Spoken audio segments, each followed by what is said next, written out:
Hi student, welcome back to the class of Easy Biology. This is Fawad Hussain and today our topic is structure and function of pituitary gland. These are the objective of the topic. So the first point of the topic is name of pituitary gland. The technical term for the pituitary gland is hypophysis. It is a Greek word which means below or under. It is because of location of pituitary gland that is located just below or under the hypothalamus. Color is red grey. Size P के size का है. इसका wait जो है वो 0.5 ग्राम है. Attachment of the pituitary gland जो है जहाँ पर वो हाइपोथैलेमस के साथ अटैच है इसको हम कहते हैं इन्फेंटिबुलम. जैसे कि इस डायग्राम में नज़र आ रहा है वो स्टॉक जहाँ पर वो अटैच है ऊपर हाइपोथैलेमस के साथ. 7 नंबर पर आता है इसके पार्ट्स. 3 मेन पार्ट्स हैं, इंटीरियर लोब, इंटरमीडिएट और median lobe and the third one is the posterior lobe. In points को अभी हमने डिटेल में पढ़ना है. So the first one is the interior lobe of pituitary gland. Anterior lobe also called the master gland because it control other gland of the body as well. It releases 6 type of hormone. 2 out of 6 are called primary hormones and 4 out of 6 called tropic hormone. Primary hormone को इस वजह से primary hormone कहते हैं कि वो directly regulate करते हैं हमारी बॉडी फंक्शन को, और इसमें इंक्लूड है 2 हार्मोन जिसको हम कहते हैं ग्रोथ हार्मोन और somatotropin. The second one is prolactin और luteotropic hormone. Now the second one is for tropic hormone. इसको ट्रॉपिक हार्मोन इस वजह से कहा जाता है कि ये रेगुलेट करता है, चेंज करता है या टर्न ऑन करता है other glands of the body को. तो वो 4 हार्मोन्स जो है उसमें सबसे पहला आता है TSH thyroid stimulating hormone, ACTH adreno corticotropic hormone, FSH follicle stimulating hormone and the last one is LH mean luteinising hormone. ये वो 6 हार्मोन है जो interior lobe of pituitary gland से रिलीज होता है. अब इन हार्मोन को हमने डिस्कस करना है. So the first one is growth और somatotropin. The release of growth hormone is under the control of growth hormone releasing factor from hypothalamus and inhibited by hypothalamic somatostatin. वो भी रिलीज होता है hypothalamus से.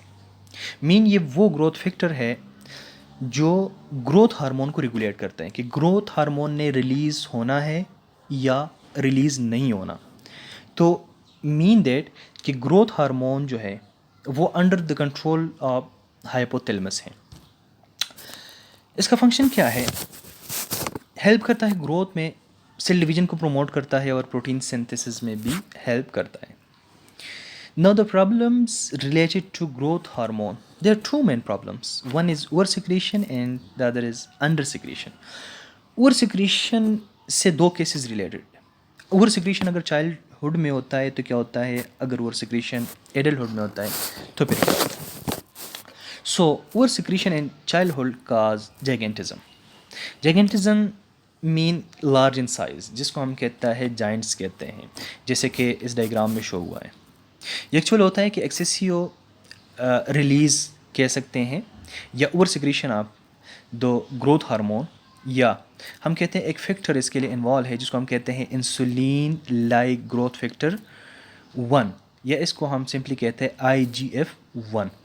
अगर ये बहुत ज़्यादा रिलीज़ हो जाए चाइल्डहुड में तो चूँकि चाइल्डहुड में जो हमारी जो कार्टिलेज प्लेट्स होते हैं वो ओपन होते हैं, तो हमारी पूरी बॉडी जो है चाइल्डहुड में वो ग्रोथ कर सकती है.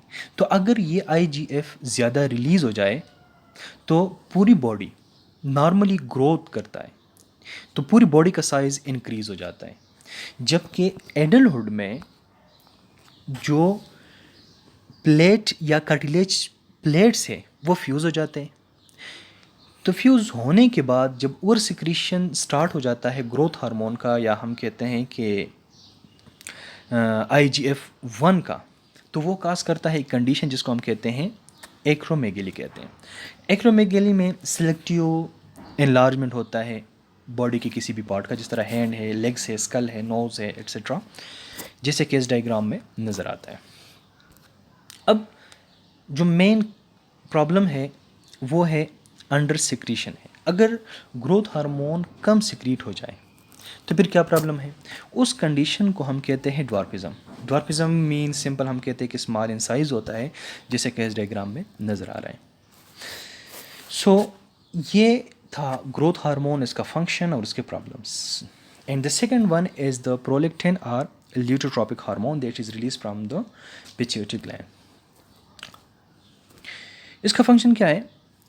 मेनली हम कहते हैं कि जो प्रोलेक्टिन है ये रिलीज़ होता है ड्यूरिंग द प्रेगनेंसी रिलीज़ होता है, और इसका फंक्शन ये है कि एनलार्जमेंट ऑफ ब्रेस्ट में ये हेल्प करता है, मिल्क प्रोडक्शन में हेल्प करता है, मेंस्ट्रुअल साइकिल जो है उसको इनहिबिट करता है प्रेगनेंसी के टाइम, और जो टेकिंग केयर के जो बिहेवियर है उसको भी इंड्यूस करता है। So these are the primary hormone. No the second part is the tropic hormone. Tropic hormone में सबसे पहले TSH थायराइड स्टिमुलेटिंग हार्मोन की हम बात करेंगे। Thyroid stimulate is under the control of TRF, thyrotropin releasing factor. ये factor जो है ये भी हाइपोथैलेमस से रिलीज़ होता है, मीन दैट कि ये TRF फैक्टर जो है ये हाइपोथैलेमस से रिलीज़ हो जाता है, जाकर ये एक्ट करता है पिट्यूटरी ग्लैंड के ऊपर एक्ट करता है, और इसके एक्ट करने के बाद TSH वहाँ से रिलीज़ हो जाता है। अब इसका फंक्शन क्या है कि ये TSH जो है ये जाकर थायराइड ग्लैंड के ऊपर एक्ट करता है। थायराइड ग्लैंड जिस तरह के डायग्राम में नज़र आ रहा है तो यहाँ पर मौजूद है, हमारे नेक रीजन पर मौजूद है, और इस ग्लैंड को स्टिमुलेट करता है कि वहाँ से रिलीज़ हो जाए थायरोक्सिन। ये भी एक हार्मोन है। अब यहाँ पर एक टर्म है, बुक में बताया गया है कि नेगेटिव फीडबैक मैकेनिज्म क्या है थायरोक्सिन के हवाले से। तो यहाँ पर दो बातें हम डिस्कस करेंगे। अगर थायरोक्सिन इंक्रीज़ हो जाए हमारे ब्लड के अंदर तो हमारे पिट्यूटरी ग्लैंड से TSH का रिलीज़ जो है वो स्टॉप हो जाता है, क्योंकि ऑलरेडी थायरोक्सिन हमारे ब्लड में ज़्यादा है तो TSH का रिलीज़ होना स्टॉप हो जाता है। अगर यही थायराइड ग्लैंड का जो हार्मोन है थायरोक्सिन ये हमारी बॉडी के अंदर डिक्रीज़ हो जाए, हमारे ब्लड के अंदर डिक्रीज़ हो जाए, तो स्टिमुलेट होता है pituitary gland. Pituitary gland active हो जाता है और वहाँ से TSH रिलीज़ हो जाते हैं, थायराइड स्टिमुलेटिंग हार्मोन रिलीज़ हो जाते हैं। थायराइड स्टिमुलेटिंग हार्मोन आकर थायराइड ग्लैंड के ऊपर एक्ट करेगा और वहाँ से थायरोक्सिन रिलीज़ हो जाएगा। ब्लड में उसका मिकदार जो है, इसका अमाउंट वो बढ़ता जाएगा। जब ब्लड में थायरोक्सिन का अमाउंट इंक्रीज़ हो जाए तो वापस स्टिमुलेट हो जाता है थायराइड, पिट्यूटरी ग्लैंड स्टिमुलेट हो जाता है और वहाँ से TSH का रिलीज़ होना स्टॉप हो जाता है। जिसको हम कहते हैं negative feedback mechanism. The second one is ACTH, adrenocorticotropic hormone. This hormone is also under the control of hypothalamus. वहाँ से कुछ फैक्टर रिलीज़ होता है जिसको हम कहते हैं CRF, एड्रीनोकॉर्टिकोट्रोपिन रिलीजिंग फैक्टर, जो हाइपोथैलेमस से रिलीज़ होता है और एक्ट करता है पिट्यूटरी ग्लैंड के ऊपर कि वहाँ से ACTH रिलीज़ होगा या नहीं होगा।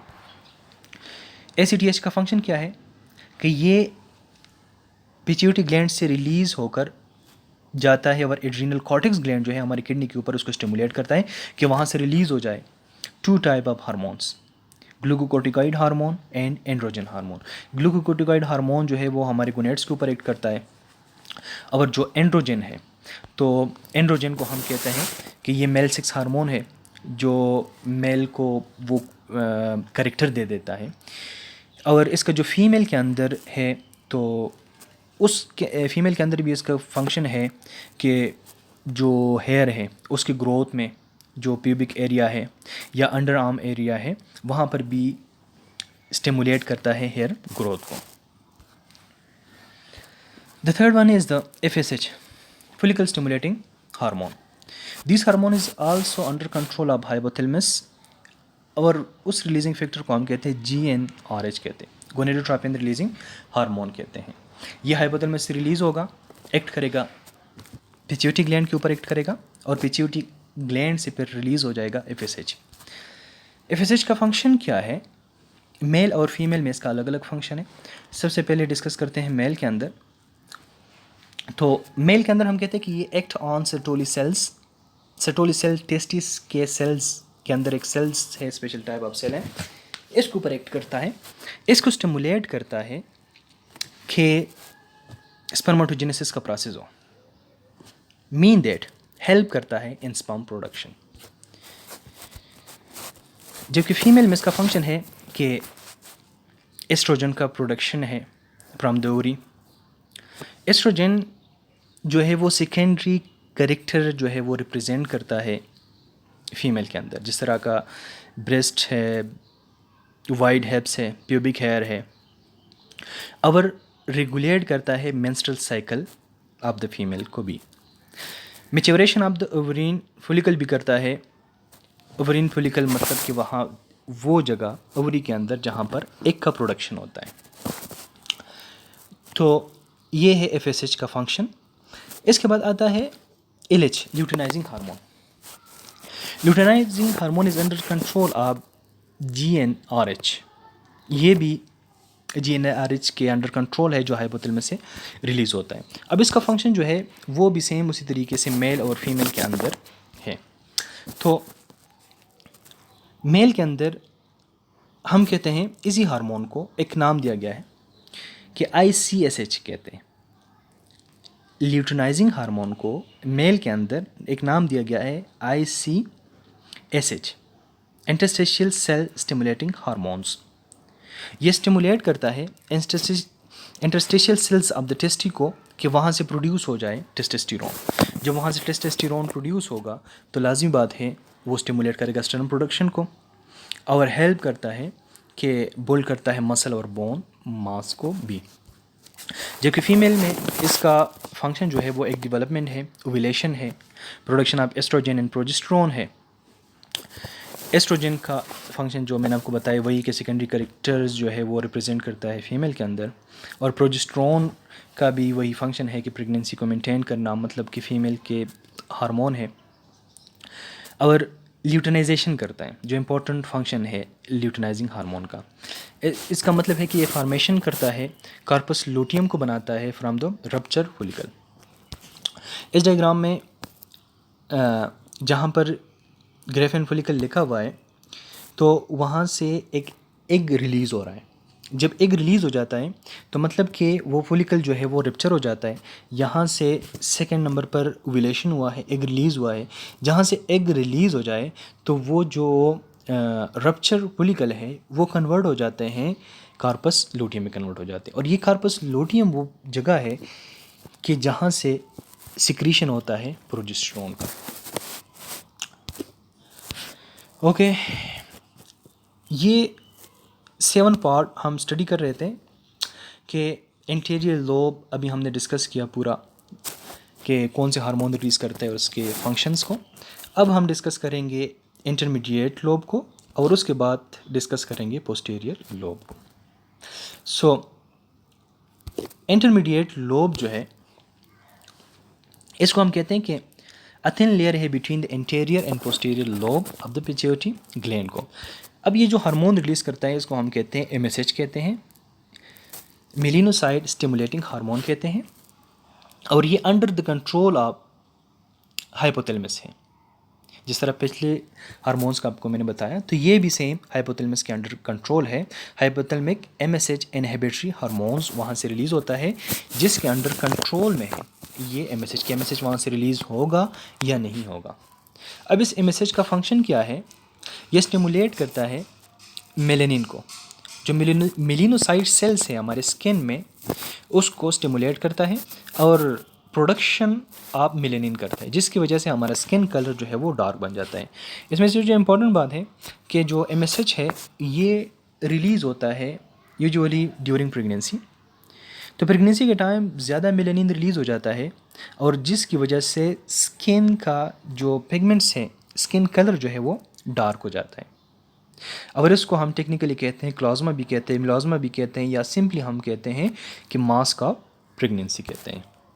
जिस तरह के इस डायग्राम में शो हुआ है, प्रेगनेंसी के बाद इस तरह के डार्क से डॉट से या पिगमेंट से स्किन के ऊपर आ जाते हैं, जो कुछ टाइम बाद ठीक भी हो जाते हैं। तो ये था इंटरमीडिएट लोब।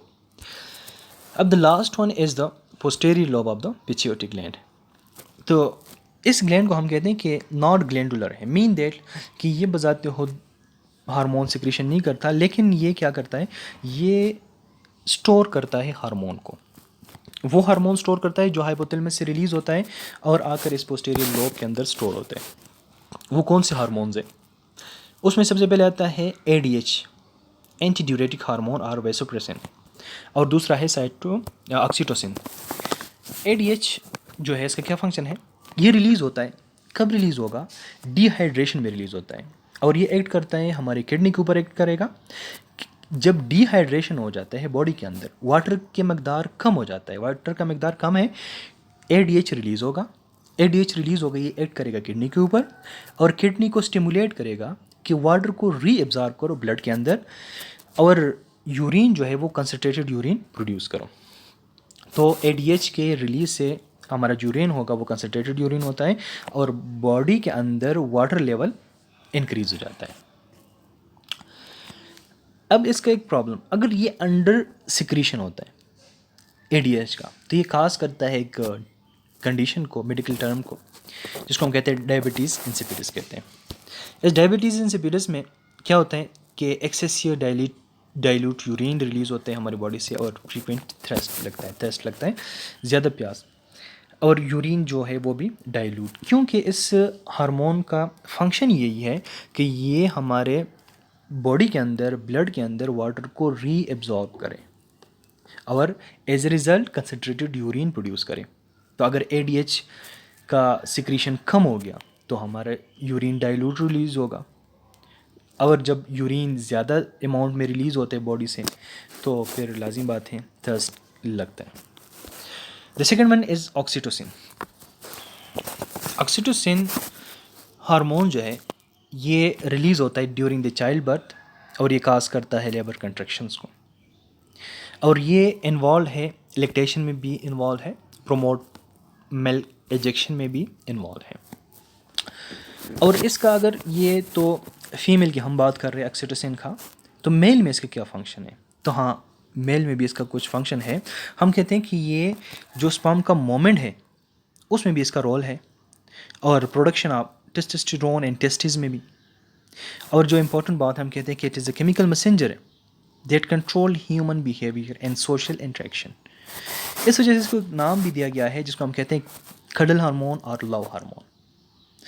इसको हम कहते हैं, या सिंपली हम कहते हैं कि बॉन्डिंग हार्मोन भी कहते हैं, कि मतलब जो अपोजिट जेंडर है उसके अंदर लव क्रिएट करना भी इस ऑक्सीटोसिन का एक फंक्शन है।